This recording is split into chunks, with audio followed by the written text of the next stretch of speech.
talking with you about the services, strategies, and success tips you need to make it big in managed services. My name is Rich Freeman. I'm Chief Content Officer and Channel Analyst at Channel Master, the organization responsible for the show. I am joined by your other co-host, our Chief Strategist at Channel Master, Eric Simpson. Eric, how you doing? Doing great, Rich. How are you doing in this news-filled week? Doing well, also. Is there a duller topic to bring up than the weather? The weather is not very summery here in Seattle, but other than that, I'm doing great. Awesome. Glad to hear it. And I know that the news that we're going to cover, the story of the week, has something to do with something that we've talked about once or twice on the program before. Am I right? Well, you are absolutely right, and let's dive into our story of the week. In fact, regular listeners and viewers will recall just a few episodes ago, we interviewed Carolyn April of CompTIA at the ChannelCon show, and she was telling us about a panel she moderated in which Rob Ray of PAX 8 said, "Don't call us a distributor anymore, call us a marketplace." And that is a reflection of a trend in the industry. And our friends at Canalys, the analyst organization, published some data this week that really sort of underscores the scale, the size, the sweep of that transformation going on in the industry right now. So what did they reveal? They revealed that hyperscaler cloud marketplaces, so think AWS, Azure, Google, they're generating about $16 billion, or excuse me, past tense, generated about $16 billion worth of transactions in 2023. By 2028, that's going to be up to $85 billion. So this is, hockey stick kind of growth, basically, for transactions going on through marketplaces. And, we've spoken before about one of the reasons for that. People want that sort of tap, click, friction-free purchasing experience that they've gotten used to from the rest of their life. You want to order a pizza, or you need a part for your car, you're reserving a seat on a flight. You can do that with your phone on your thumb, and it's all very quick and easy and painless. Why is purchasing software and hardware so much harder? So that is certainly part of it. This set of end user expectations that's pushing folks to the marketplaces. But there's another that we really haven't spoken about enough on the show here, Eric, that Canalys really calls attention to, and that is cloud credits. So AWS and Microsoft in particular have been for a long time selling credits in advance on cloud consumption to their buyers. And you buy in advance, you get a discount. Businesses are sitting on a collective $360 billion worth of cloud credits right now across the hyperscaler marketplaces. And, these purchases are non-returnable, basically. Once you bought the capacity, you really kind of need to do something with it. And so that, too, is driving a lot of businesses to the marketplaces. We've already spent money for capacity we're not using. Let's put that money to work, particularly at a time when the economy has a lot of businesses being cautious about budgets. So maybe I can't get fresh new IT dollars from the boss right now. Well, not a problem. I've got all this cloud credit money sitting in my digital wallet, as it were. I'm going to go out and spend out of that. So we are going to see, we're already seeing a lot of activity flowing through marketplaces. We're going to see more and more of that. By 2027, Canalys says, about half of marketplace sales will flow through the channel. So this is very much a channel phenomenon, and all of the hyperscalers have created mechanisms to make it easier for channel partners to be a piece of these transactions that otherwise would just be end user to vendor. And already, actually, 2/3 of partners out there are seeing their customers do business on marketplaces. So it's not as if this is something that's happening in the shadows that MSPs haven't noticed. They know this is going on.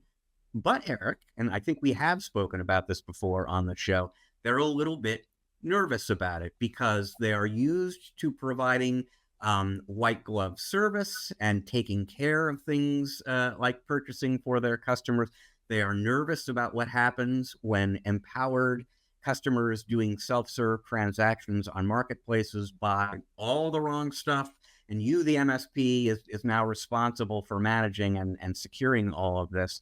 And Canalys is very much seeing this as well in its data. And they point to part of what they say in response to that is they point to distributors. Now, I know Pax8 doesn't want to be called a distributor, but in this context, I'll do that to sort of distinguish them from these hyperscaler marketplaces, because at the Pax8 Beyond conference in June that we both attended, Pax8 sort of officially rolled out their new marketplace of the future. And one of the really interesting things that they did with that was build functionality in there that would give partners some control over how that self-serve marketplace purchasing experience works for their customers. So you can limit which vendors and products your customers have access to. You can, if you really don't want customers doing any purchasing without you being aware, you can let them shop and put stuff in the cart and say, I want to buy this. And that order flows to you before it actually flows to Pax8. I want to broaden this out a little bit just to say that Canalys research is principally about the hyperscale marketplaces, but distributors all have marketplaces too. The stuff that Pax8 is doing is stuff that other distributors are doing or will be doing shortly. And so that for those MSPs out there who are nervous about transacting through the marketplaces, there is an alternative to the hyperscale marketplaces out there. But I will just say, as we've said before on the show, Eric, the option I think you don't have is to simply say, I'm not playing. I don't like marketplaces. I'm not going to be a part of that, because that's where the business is going. That's where your customers are going. And to the degree that you're not going there too, you're at risk of becoming irrelevant. I couldn't agree more, Rich. And it reminds me of, you bring up the fear and potential sense of risk that MSPs have when clients start buying their own stuff. I mean, I experienced this back in my MSP days when we had our MSP. It was like the clients would invariably buy things from distributors or vendors directly, Dell, HP, you name it. And the products would show up. We'd have no idea. And they'd say, hey, can you come set it up?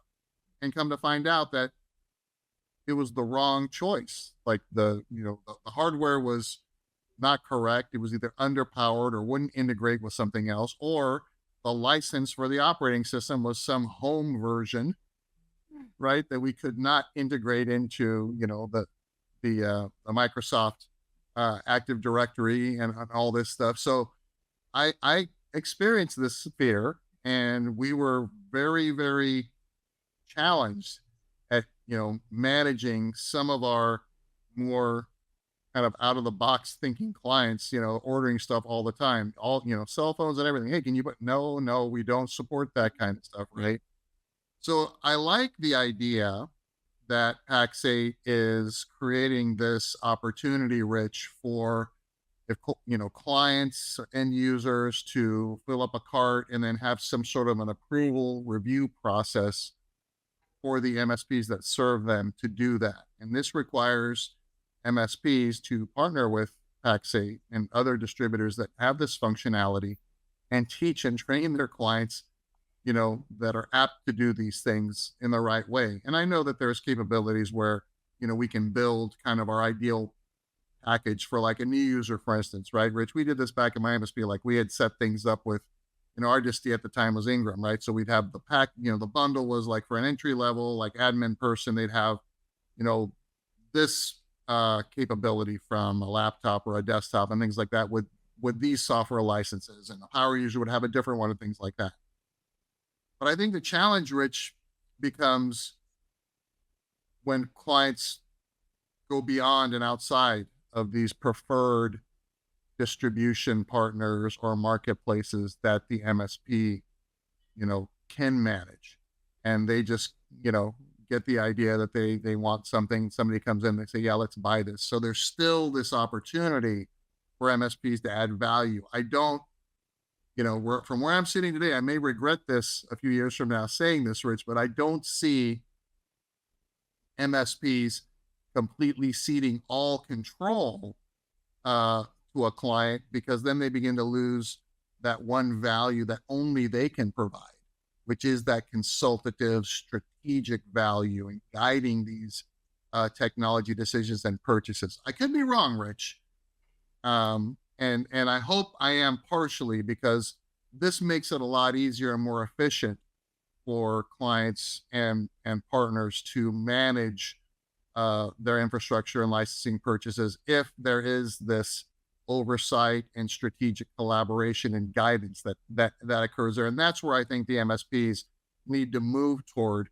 in order to continue to add the value, and away from being the pizza delivery person for the next laptop, if you will. Yeah, a few thoughts on that. First of all, I think if there were going to be any takeaways, like, a key takeaway from this conversation here is you need to start thinking about a process, a workflow, how you're going to handle this problem. Again, I think, marketplaces are an inevitability. So you need to come up with a way that is going to be good for appealing to the end user, but also allow you to remain relevant and provide good service. And so it could, I'm not saying this is the preferred way, but it could be the kind of thing where when you're onboarding a customer, you sort of let them know, one of the services I provide is helping you with purchasing. Anytime you have a purchase to make, let's talk about it. And then you work it out. But to the degree the customer wants to just do that on their own on the marketplace, then you let them do that. Now, related thought, I was kind of saying, look at distributor, sort of channel friendly, channel first distributor marketplaces as a way to work through some of these issues here. But of course, that $360 billion worth of cloud credits are on the hyperscale marketplaces. So you may not have the option of steering people to Pax8 and companies like it. But in that case, one thing that you can do, and I know there are plenty of companies that do it, is you can, assuming the customer is okay with this, they like the way this sounds, you can have that purchasing conversation with the customer. They say, yeah, that's good, let's do it. And then you go into the marketplace on their behalf and spend their credits, and that becomes the way that you're helping them take advantage of those platforms. So there are a lot of different ways to do it. You're right. There are a lot of legitimate questions to ask. I just think people need to kind of figure out how they're going to deal with this issue, as opposed to whether or not they deal with it. Yeah, we've got to deal with it. That's the takeaway here. Well, let's talk about something else you got to deal with here as we move to your tip of the week, and talk about good problems to have, Eric. How about managing growth? Right.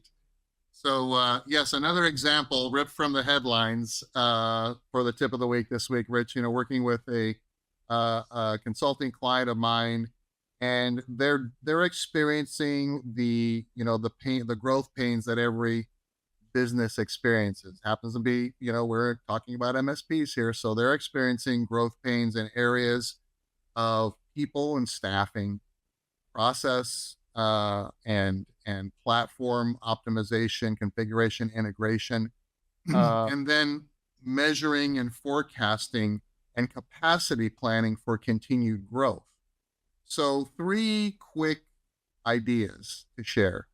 They fall within the categories of scalable infrastructure, process standardization, and then performance measurement and scalability forecasting. The first one, scalable infrastructure, Rich. This is nothing new, I hope, to the MSPs in our audience, is understanding that they have to have the capacity from an infrastructure perspective, from a platform perspective, from a training and documentation perspective, to scale, to grow, meaning the choke point that a lot of MSPs experience when they begin selling more and have a much higher level of success at closing sales because they've achieved a higher level of maturity there.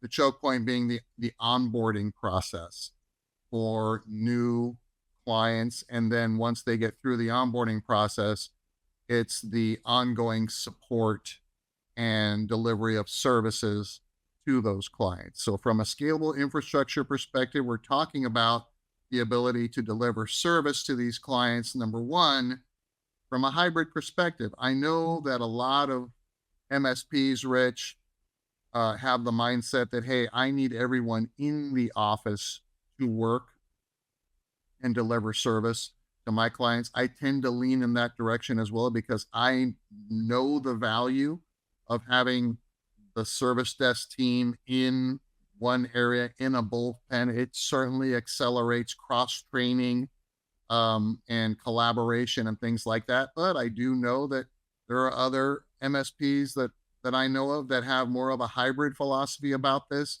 Some of it is kind of half time in the office, half time, at home. 3 days in the office, 2 days out. And we know that because of the cost of labor for talent today, Rich, we have some MSPs that have a portion, if not all, of their technical teams completely remote.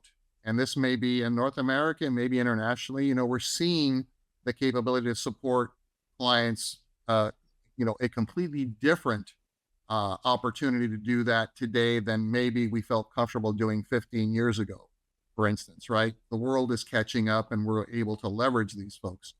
So how do we scale our internal infrastructure to support everybody, meaning that everybody has the equipment, the platforms they need, the access they need, and then how do we support the hybrid folks from a security perspective, from a platform perspective, from a collaboration perspective? We've talked, Rich, about some of the challenges on other episodes of just keeping the teams, in tune, motivated, right? Their performance being measured so they're delivering service at a very high level of performance, as close as we can get to having everybody in the office and things like that. So thinking about scaling the infrastructure to support all these types of service delivery models, and then to support the way that our clients have their distributed teams, locations, and hybrid workforces as well.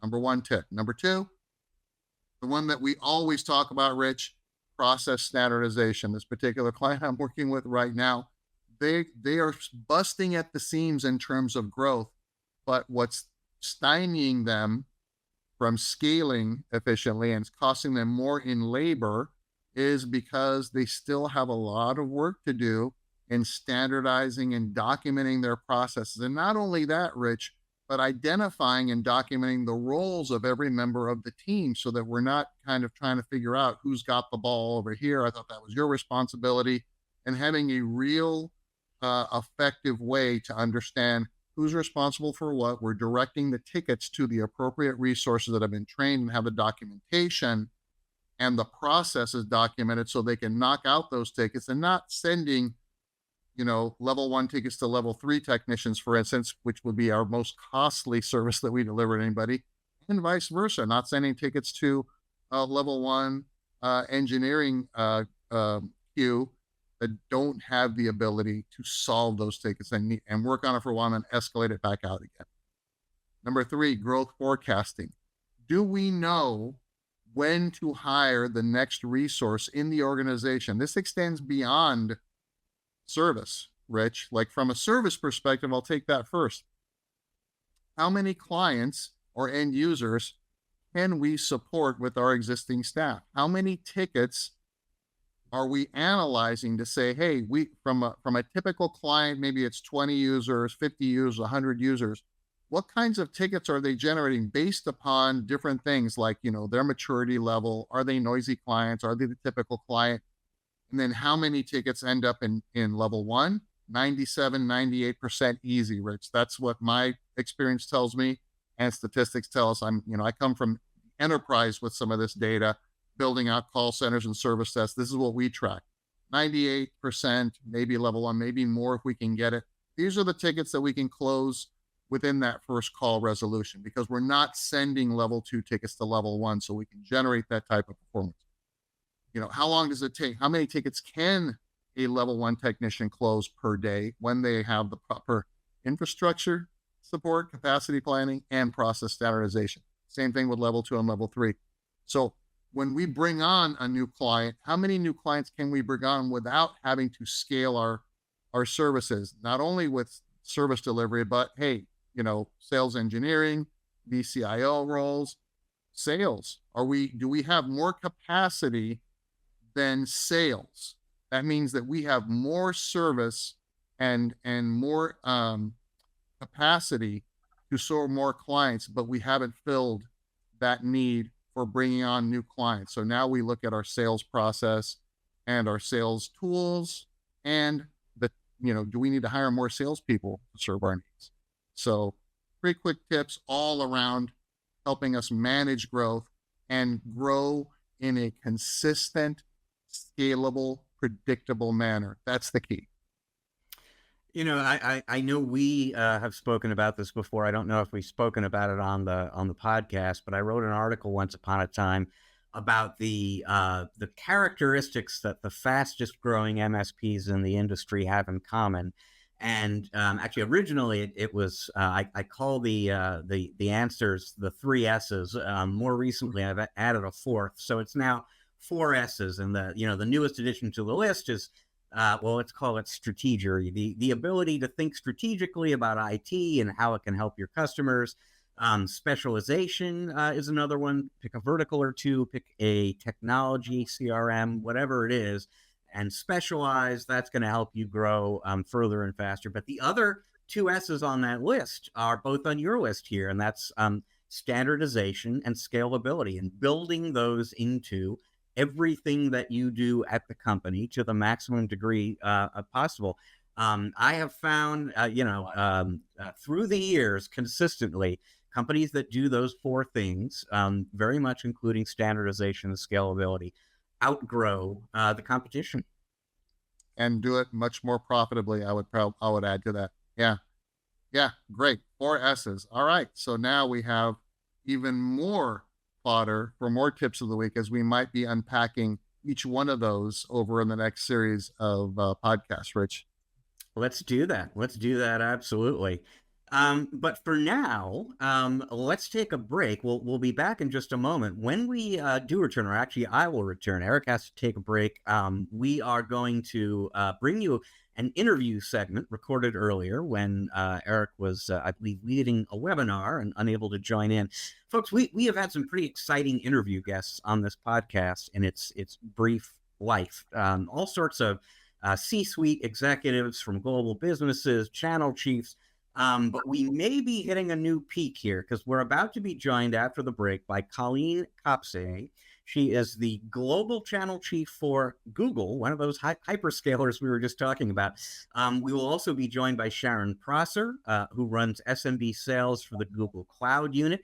They're going to be talking with us about opportunities in AI, opportunities around workspace, efforts that Google has underway to help its partners capitalize on those opportunities.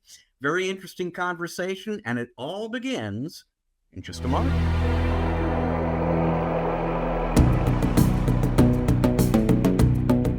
And welcome back to part 2 of this episode of the MSP Chat Podcast, our Spotlight interview segment. And my oh my, we've outdone ourselves at MSP Chat here, because we have 2 phenomenal guests for you on the show to talk about AI and the office productivity, partner programs, a bunch of other great stuff. They are Colleen Kapase, who is the Vice President of Channels and Partner Programs at Google, otherwise known as the Global Channel Chief, and Sharon Prosser. She is the Vice President of Google Cloud SMB Sales and Scaled Acquisition. Colleen, Sharon, welcome to the show. Rich, thank you so much for having us. I'm so glad to be here. It's a pleasure to see you again. Yes. Yeah, we met at Google Cloud Next just a few months ago, and I appreciate you making some time to come on the show. So just to kick things off, go ahead and introduce yourself to the audience, Colleen. Yeah, Colleen Kapase. So Been at Google for a little under a year now. Time's flown. It's gone fast. And been in partnering my whole career. It's been amazing here, running sort of the channel evolution here, the programs, the incentives, and really the center and the heart of what makes partners tick. So, and I've been working with one of my esteemed colleagues here, Sharon. Yeah, excellent. Hi, Rich and Sharon Prosser. As you said, I am part of the SMB sales leadership team here for Google Cloud, and just jazzed to be in this conversation. We're talking about three of my favorite things: SMBs, partners, and AI. So looking forward to the conversation. Well, let's start with a discussion topic that'll cover both SMBs and AI. Colleen, I'll start with you. What is the opportunity right now for managed service providers in that SMB segment around artificial intelligence? Oh, such a great question. And I know there's just a lot of conversations going around AI, and I think a lot of folks view that, AI was in a visionary state. And I think you'll hear from myself and Sharon that we're seeing this in production state. Customers are most definitely using AI to catch that edge against their competition, to just move things forward for a great ROI perspective as well. But the reality is AI is moving fast. I think we're all seeing that. So large language models are developing, and certainly Gemini is now off the charts, just doing amazing and really finding itself at the top of many charts. And that's been a journey for us here at Google.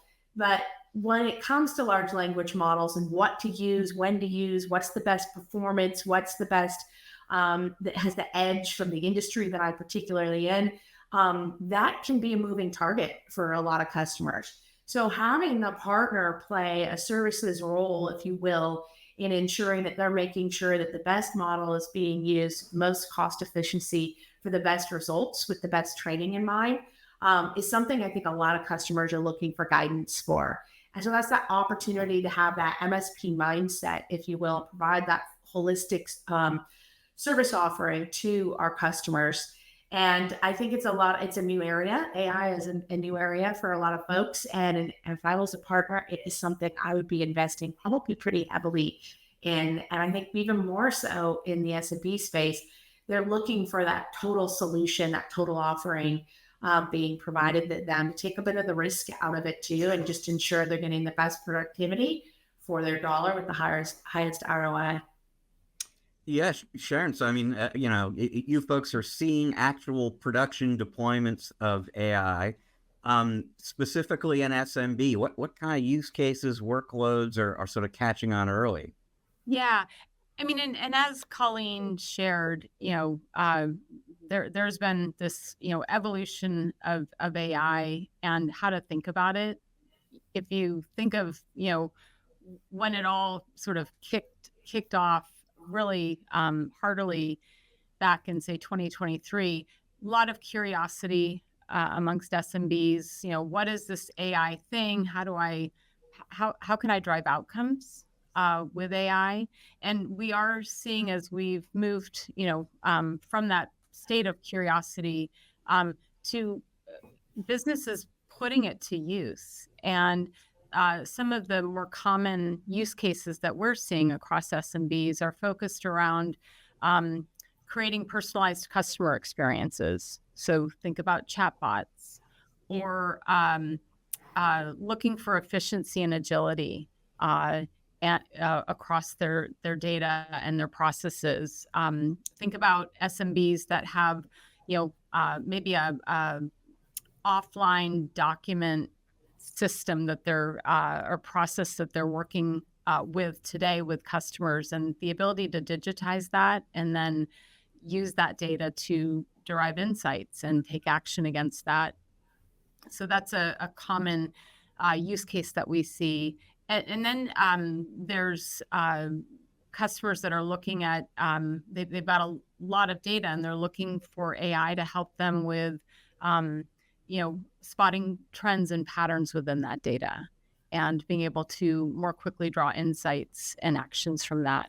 So those are probably the three buckets of opportunity that we see most common amongst SMBs today.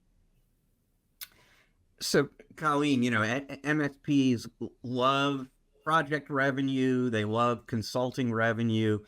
A lot of what Sharon is talking about there, though, will be kind of a one-time thing, helping the end user identify a good way to get started, get that the solution up and running. What MSPs especially love, though, is monthly recurring revenue. So in addition to that project work, that consulting work, that implementation work, is there an MRR opportunity around artificial intelligence for MSPs too? Yeah, I think that's a good question. It's not necessarily sold like a SaaS product. It's not software. It's definitely more of a cloud sales process, but it does have the recurring piece of it's a service. And so there is that reoccurring services opportunity. And so there's definitely, from a Google perspective, we have all sorts of incentives focused around consumption and usage. And I think that's pretty healthy in terms of it's not like a subscription renewal where you're paid more on the renewal process. From a monthly standpoint, it is the more you're using, the more incentives that are out there, and we're looking for growth.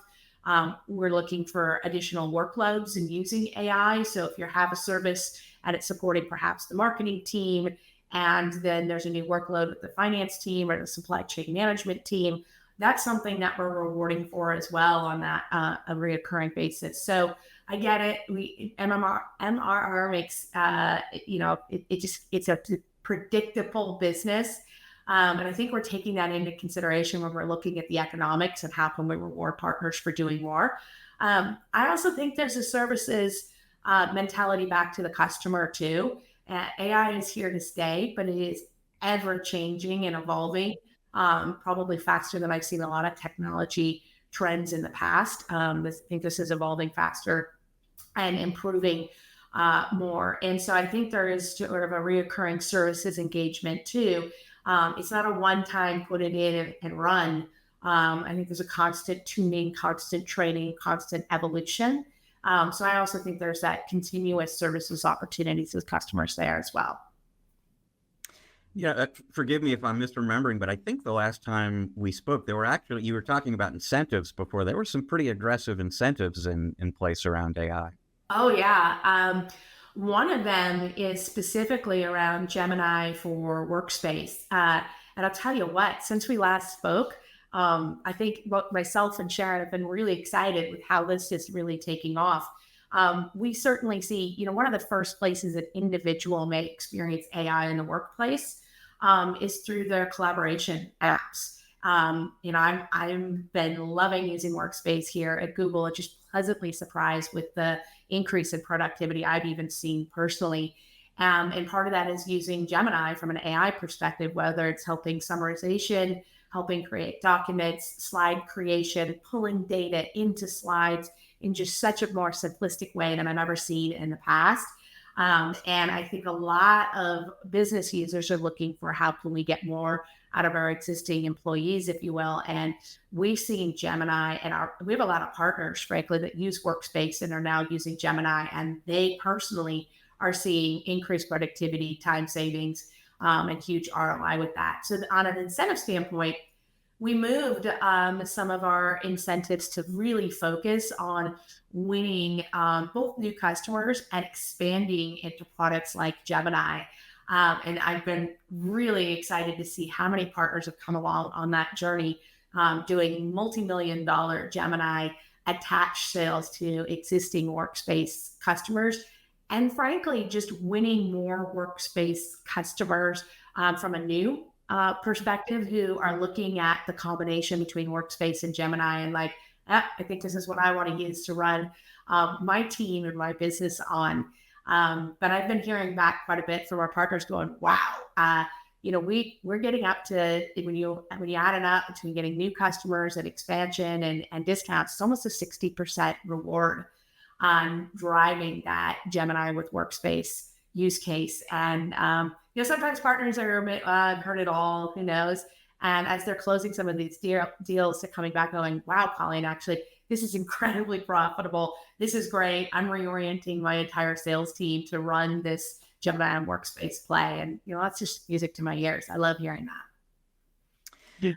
Sharon, please. Can I just make one point off of what Colleen has shared? And I think the secret ingredient for partners that can be really effective with SMBs are those that have adopted, Workspace plus Gemini within their own organizations. And we do have a benefit available to partners for them to get access to Gemini. And what it does is that even within their own organization, they're able to develop use cases and just reach a level of comfort in how to talk about where Gemini shows up, in the business.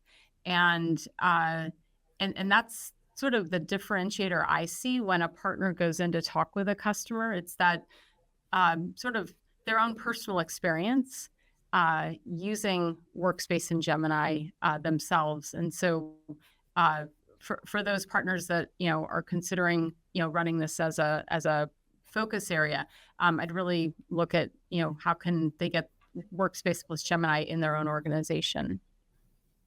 Well, that might be a great segue to something I wanted to ask about, which is just in your experience, Sharon, how ready is the average IT provider who serves SMBs to have a serious Gemini or just AI conversation with that SMB customer? How ready are they to do that? How much work is involved in getting ready? Yeah.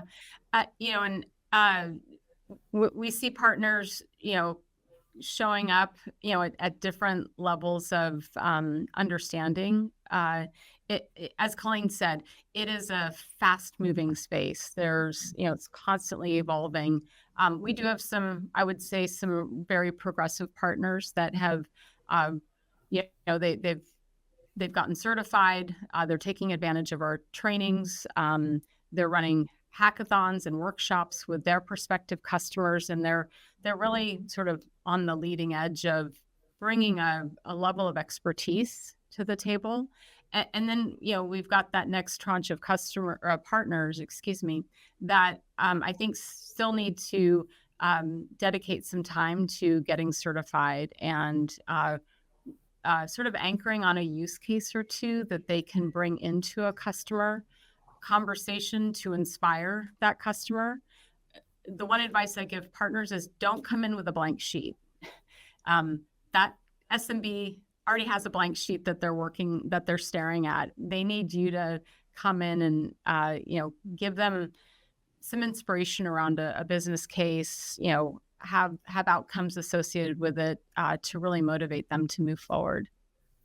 Yeah. And on that, Rich, one of the things I love about Google is its teaching culture. And we've developed a learning path for partners getting started at the 100 level all the way up to very serious practitioners at the 400 level, if you will, to give them a path of how to get started with AI, how to learn, if they want to branch off and have expertise in a specific area, whether it's search using AI, whether it's contact center using AI. These are all paths that are there for the partner to really take advantage of. And sometimes it's for minimal investment other than the people, the talent showing up and taking the training. I love that about Google. Are there other, I know, and I want to get into this a little bit later in the conversation. I know there's work underway at Google on the partner program there. Beyond the certifications and the training, are there other resources, other things you're doing in the partner program to enable partners around AI? Well, come on, Rich. I wouldn't be a good channel leader if I wasn't coming in here and redoing the program. And I got to be honest, we are very heads down right now. I think next coming up the following April of 2025 is going to be a really exciting time for us to share more details around that. But I'll tell you what, services and how to engage with services and is at the core of everything we're thinking about from our program. So I think your community, Rich, is who I'm waking up and who we're thinking about, of how are we having MSP services, how are we having professional services delivered, how are we driving those workloads, how do we ensure that we're working together on those deals, how are we rewarding it, how are we helping fund it? Like, these are the questions that I'm waking up and thinking about every day. And we're very much reorienting for that mindset. So I'm excited about it. More to come. I will tell you, we're able to probably move faster than I'm used to for this size of a company, because we're using AI in our development process as well. So whether it's some of the coding that we're doing to relook at our programs, whether it's using it to help create knowledge bases for our partners, like, that's exciting. Not just talking about it, but actually being a consumer and a user of AI ourselves is pretty, it's groundbreaking. It's different. So, as I'm sure you're aware, for any podcast that's talking to an MSP audience, a lot of the folks who are listening and watching right now are part of the Microsoft ecosystem. They're invested in Microsoft 365 and Copilot. When you're having conversations with partners about why they should, the advantages to them of going with Google and Workspace and Gemini in addition or instead, I mean, what's the argument for somebody who's thinking the low-hanging fruit, the easy path into AI is through the Microsoft stuff that I already know pretty well? Yeah. I'll touch on a few things there because we have this conversation a lot. Customers are, using what they use today and working to come over to Google Workspace. And we're having, again, a lot of these conversations. So it's around security, knowing that Google places security as a highly important aspect to anything they bring to market. And that is a real differentiator with respect to Google Workspace and frankly, all of our products. And so that's something that we talk a lot about with customers looking to make the move. Secondly, it's the ease of use of our Workspace products in combination with Gemini. We get a lot of feedback from existing customers on how much they like it. It's intuitive. They don't have to spend as much time with change management across their employees. Frankly, a lot of their employees have Google Workspace experience from their personal life or maybe as they went to school, and so there's a lot of sort of built-in knowledge around how to use Workspace and the various tools, and makes employees happy. And that's SMBs want happy employees and they want retention, and so those are two of the factors that come up a lot and really are really nice anchoring points for our new Workspace customers. Yeah, I think I certainly talk to partners quite a bit. I'll be honest. I think there's been some recent changes made as well. I'm noticing a lot of partners are coming proactively to us as well, looking for an alternative option. So that I don't think we expected, but it's open arms for sure, Rich. And I think we've seen Microsoft with their productivity apps and AI attached. But the conversation we're having with partners is, and we've done a lot of talking about Workspace, but AI is ubiquitous through the entire portfolio of offerings. So whether you're looking at, our Google Cloud offerings and just the pure infrastructure, the security space, which I think is still very strong, also MSP opportunity as well. We've come up with a security MSP program as well, where you're providing that services as an option. AI is embedded through all of it.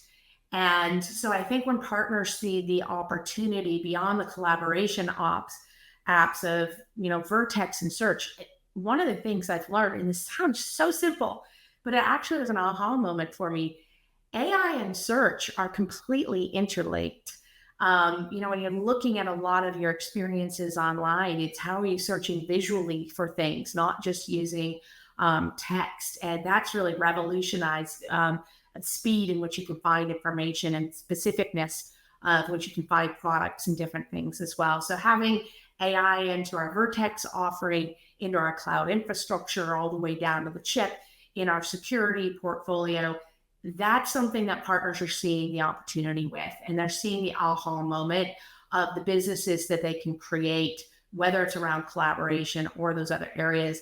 And, you don't see a lot of people just taking the security space as an example of rewarding for discounting, if you will. Nobody's winning a decision, within a company, but wow, so sorry about that issue that we had, but I got a good deal on it. Security is you put your frankly, your career at risk in many areas there. And so seeing what we're able to offer with our Mandiant portfolio, with the Chronicle offerings, and how we're embedding AI in that, and how it's interlinking with Workspace and interlinking with our infrastructure, partners see that opportunity and they're jumping on board. I don't know if I've seen our increase in partner numbers spike this much, but we are certainly seeing quite a few spikes. And I'll say too, Rich, if there's some folks out there going like, oh, well, maybe it's too late. Maybe I'm not getting there in time. Others have gone before me. I think this is very, very early days.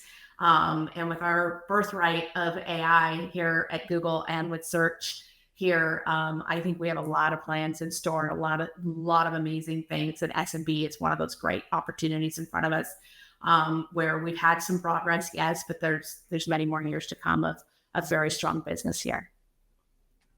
Sharon, you a few moments ago mentioned a lot of people encountering Workspace for the first time in school, and I think anyone with kids is familiar with how widely used Workspace and Chromebooks are in the education vertical. That might be a good example of something I wanted to ask about, which is just untapped, underappreciated opportunities for the folks in our audience around Workspace out there right now. Yeah, we have 10 million customers on Workspace, but I am an optimist at heart. I also cover this amazing space called SMB, which is vast. And so there continues to be opportunity to tap into, certain verticals. I'm not responsible for higher ed, so I can't speak to that directly, but just, overall, it is a vast universe. And we continue to believe that new account acquisition and driving, more usage of Workspace is clearly an opportunity, and we're going to continue to invest in it. I think too, there, especially for the SMB space, that can be a slightly more, price sensitive slightly. We saw this proliferation through COVID of these different tools. We would use one video tool, a different chat tool, a different email tool. Like Workspace has all of that in a single console. You're not flipping between 3 tools. And that's what's helping our AI get more powerful, bringing all that information in to help synthesize meetings and notes and help spin up emails for you automatically and bringing content. And I think that from an SMB message, it resonates for all people, but it's really resonating in the SMB space of bringing us tools, one pricing structure, one area to have all of that data, because our emails and our chats, there's data in there too. That's important information. And so I think that's really resonating with partners and customers alike. Yeah, I would agree. I mean, cost optimization. I haven't met an SMB customer that doesn't have that goal in mind. And I think when you look at the real estate of the other tools that they might have in place, there's a great opportunity to show value in an improved, total cost of ownership by just tallying up all the annual subscription fees of all those other products and then compare that to a Workspace subscription. So there's a great value message there in the frame of cost optimization. So, Colleen, I want to take a step back because, as you said, you're coming up hard on your 1-year anniversary in this role at Google.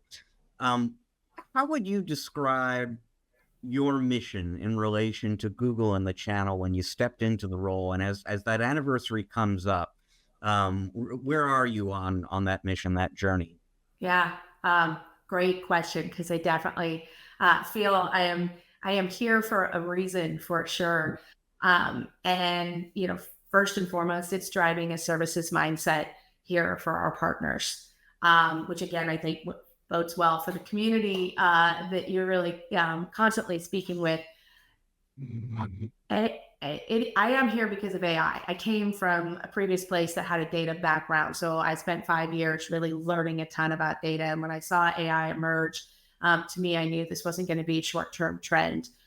This was going to be something that's going to be revolutionary, much like mobile, much like online.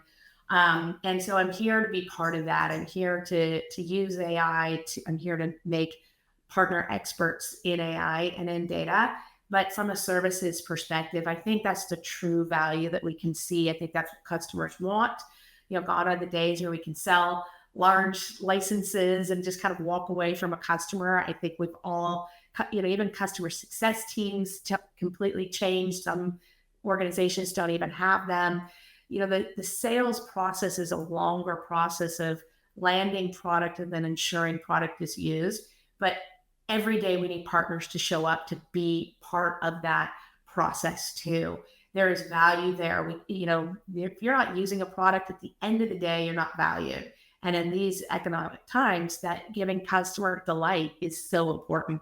So I'm here to make sure that we're supporting partners on that services journey, in those services offerings. We're valuing it, we're measuring it, we're rewarding it, we're getting the tools, delivering Navigator. I love that tool. All of our PSO IP going into a tool that's searchable using AI tools for partners that have training here to develop their services practices. I think for a long time, we as partner practitioners have spoken about the rise of services and the importance of services. And that time is now. And so supporting that with programs and incentives and tools is just what I'm here to keep transforming and moving Google into the future. And they have the tech. The technology is undeniably some of the best technology in the world supporting AI. So now putting those partner programs, incentives, and tools to support our partners on that journey is my mission statement. So, it sounds like, you are actively recruiting new partners into Google to create a services arm in support of AI. Absolutely. You bet. And bringing them on that journey from the training perspective. And I think this happens from SMB, up all the way to enterprise. But there's no SMB leader that's like, hey, I'm just going to sit back and not care about this trend. Nobody wants to be behind on that. And you turn local in many areas. When things are changing on you, you want someone local who you've trusted, who knows your business. And that's the great place where partners play. Oftentimes they have industry expertise that a vendor doesn't have. They have experience with customers. And, these can be areas where a customer wants a partner to hold their hand through this process. And that's what I'm here to support. And I'm sure Sharon has those conversations and sees that every day with our customers. Yeah, we do. And I would say that, partners, MSPs, sort of declare your superpower. We hope it's around AI, but security, data, there's a lot to choose from, but, bring that superpower into our customers' organizations, because they oftentimes don't have the resource or the capacity to be experts themselves. And so there's a huge dependency on partners bringing that level of expertise into their shops to help them grow and innovate. So we're really, really leaning on the partner ecosystem to help us there. So a lot to choose from, a lot going on, obviously, at Google. I'll give each a shot at this. For the person in our audience who is intrigued, they're either ready to get going with Google or they just want to learn more about the opportunities we've been discussing here. What's the first step, the next step that you would recommend to them? Sharon? Yeah, I would say, get curious. We have a lot of content that, is out in the public domain. If you want to, talk with somebody on the sales side, there's typically we've got contact sales, links that you can jump into and we will, get on the phone with you. And then I think from a partner standpoint, I'll turn it over to Colleen because I think we've got a whole platform of content that is curated and built for partners specifically. Yeah, absolutely. So it's definitely come to Partner Advantage. That's where our experience is. And you come into Partner Advantage and you can figure out, what is the product area to begin with, whether it is security or workspace that fits best for your business. And then we have a training evolution along that. I will say, Rich, the difference that I see for partners from an investment standpoint in this new journey is it really is important to invest in smart technical talent that the customers are valuing. I think that's really important to place your bets there, and sometimes very industry specific. So if you have someone who's an expert on the technical side, who's maybe done this on the customer side before from a supply chain management perspective, those are really valued resources that can come in and be an expert to multiple different customers. So I think it's making sure you have the right technical talent on your side, and then making sure you're bringing them through the right sort of training journey to learn the technologies, and then tie it up with a bow.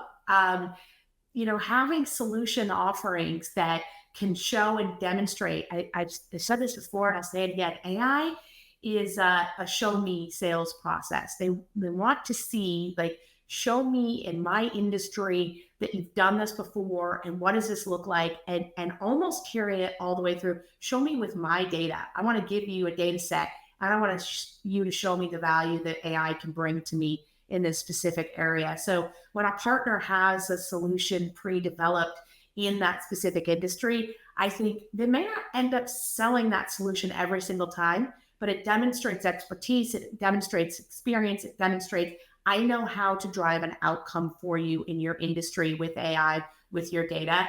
And that helps expedite the sales process and start bringing in that customer base. So all the way from getting the right talent in, getting them trained, building out that solution, able to demonstrate that value right off the bat to customers.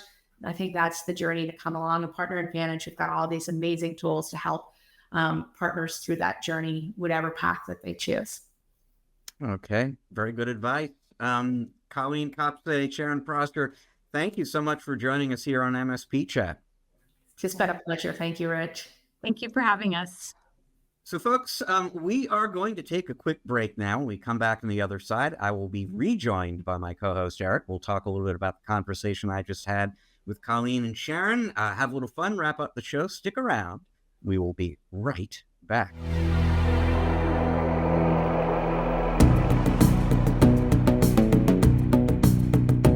All right, and welcome back to part 3 of this episode of the MSP Chat podcast. I wish you could have joined us, Eric. I know you would have enjoyed speaking with Colleen and Sharon. They would have enjoyed speaking with you as well. But I'll just call out a few quick things. Well, first of all, before I forget, take a look at the show notes, folks. We were talking about the Partner Advantage website and some other things. We'll have links to all that for you in the show notes for this episode. But 2 things beyond that jumped out. First of all, at the end of the interview, I sort of called attention to a suggestion of best practice that Colleen talked about that I really think is smart, which is, she said, and the way she set it up originally was, if you're going to have the AI conversation with an end user, go in with a solution, which is always good advice. But as she got into it, it became clear what she was talking about is go into that conversation with something interesting that you can demo.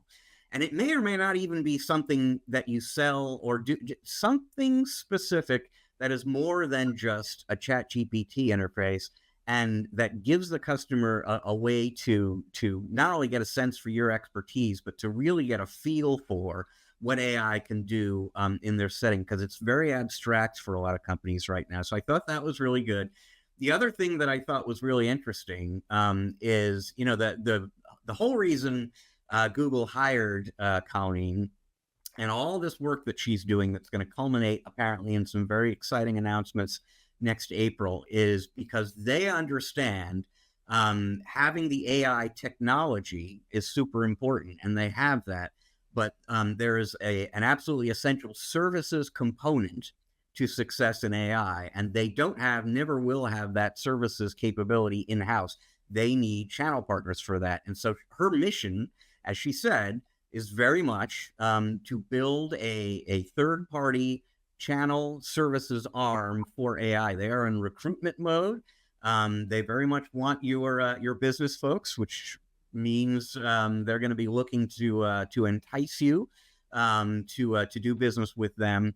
It's a little bit of a change of pace for Google, where for many years the inclination was always that anything we do, it's going to be in the cloud, and if we're doing it right, it should be so simple that it's like a big red button and you just click it. Who needs a partner? They understand now they need partners in AI, and they want you, MSPs.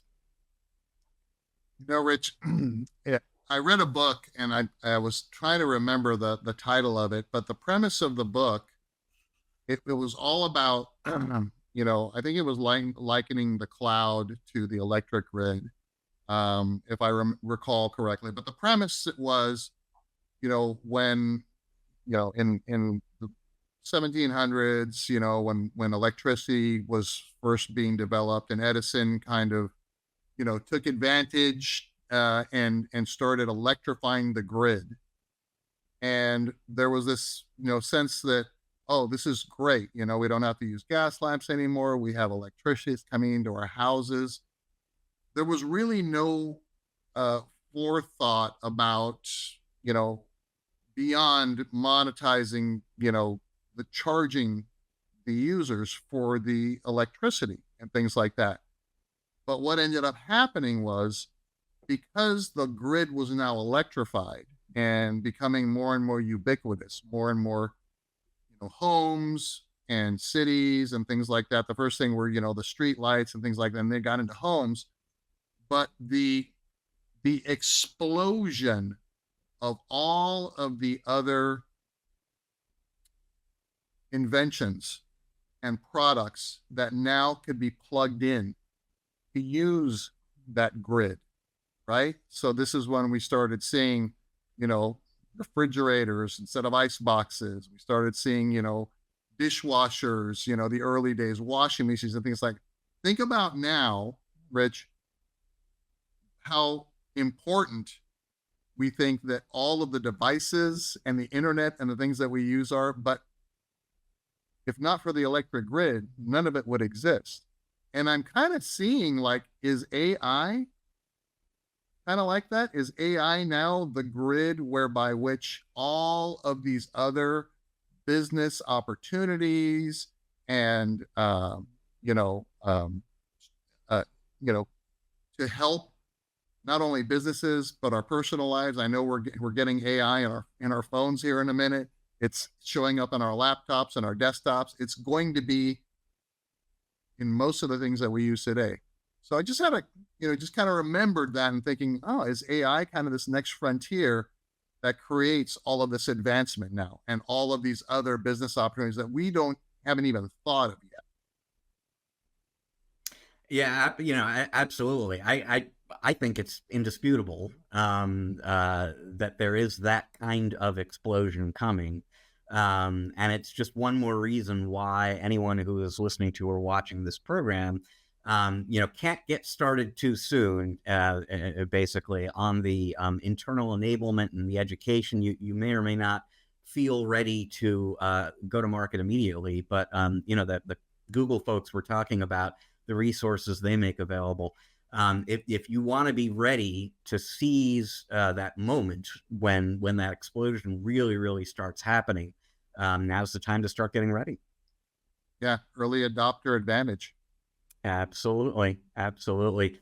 Eric, that leaves us with time for just one last thing this week. And you will recall on the last episode of the show, I believe, we were talking about how scientists were using mayonnaise to improve nuclear fusion. And I believe I asked the question on the show, is there anything mayonnaise doesn't make better? And by golly, I found another example that we can kind of talk to about that. Now, as context, I'll take you back to 2023. Tennessee Titans quarterback Will Levis reveals in an interview that he likes to put mayonnaise in his coffee. And this goes viral. People think it's hilarious. And the folks at Hellmann's Mayonnaise thought this was phenomenal as well. They signed a promotional deal with him to kind of look for, funny, interesting ways, unexpected ways to use mayonnaise. And they have just come up with a new one. It is called Will Levis Number 8. And it is a mayonnaise flavored cologne, Eric. Now, I say flavored, you're not supposed to taste it.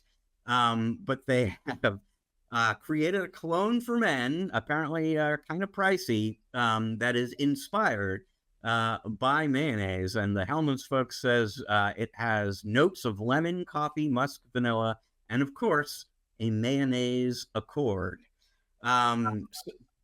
One more thing, mayonnaise can help you smell better, Eric. Who knew, Rich, a mayonnaise as a pheromone, right? Potentially. Interesting. It's a good point. It's a good point. Yeah. Who would not be attracted to a guy who smells like mayonnaise? Nice. Well, folks, that is all the time we've got for you this week on this episode of the MSP Chat Podcast. Thank you so much for joining us. We're going to be back in a week's time with another episode for you. Until then, allow me to remind you we are both a video and an audio podcast, which means that if you're watching us on YouTube, but you're into audio podcasts, wherever it is you get those, take a look for MSP Chat. You're going to find us. If you are listening to us on audio but curious to check us out on video, go to YouTube, look up MSP Chat. You'll find us there. Either way, however you get to us, please subscribe, rate, review. It's going to help other folks like you find and enjoy the show. This program is produced by the great Russ Johns. It is edited by the equally great Riley Simpson. Russ and Riley are both parts of the team with us here at Channel Master. They can do a show like this for you if you want. And that's only one of the many, many things Channel Master does for its clients. To learn more, go to www.channelmaster.com. Channel Master has a sister company called MSP Master. That's Eric working directly with MSPs on growing and optimizing their business. You can learn more about that venture at www.mspmaster.com. So once again, we thank you for joining us. We'll see you in a week, folks. Until then, please remember, you can't spell channel without MSP.